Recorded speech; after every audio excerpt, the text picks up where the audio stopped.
Qarang, 2 soatga erim bo'lib bera olasizmi? Nima? Iris? Ha, yo'q. Mashinangiz bormi? Yo'q. Voy, kakras uyda haydalmayotgan Malibum bor. Agar erim bo'lib bersangiz, shu mashinani sizga beraman. Yaxshi keldingizmi aka? Ha, hadi. Charchayapsizmi? Kuyovim bilan gaplashib oling. Qizim san chiqib tur. Xo'p, bo'ladi, ada. Xullas shunaqa gaplar. Tirishqoq bo'laman. Qizingizni ham yaxshi ko'raman. Qizimga sandaqa bola uchragandan xursandman. Lola, Nima deding? Hech narsa deganim yo'q. qizim, tanlagan bolang menga yoqdi. Xullas, kelishimdan maqsad kompaniyani kuyovimning nomiga o'tkazib berish. Kalizga 5 aka. Uzr.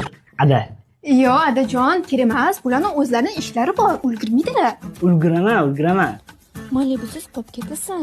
Malibuing boshimda qolsin. Ulguraman adajon. Yo'q, endi uyaltirib qo'ymaysiz. Ishonchingiz uchun rahmat ada. Ko'chaga chiqishni hammasini nomiga o'tkazib berasan, tushundingmi? Yepsan. Bo'ptimi, unda bora qolay adajon. Siz nomingizdagi kompaniya tomonidan $1 million noqonuniy pul o'zlashtirilgan. Bo'yniga zo'r yordimi? Sal bo'lmaganda qamalib ketardik. Sen rolingni o'ynamayapsan. Siz ham o'xshay odamga o'xshamayapsiz. Mana bu soqolingizni bo'yasangiz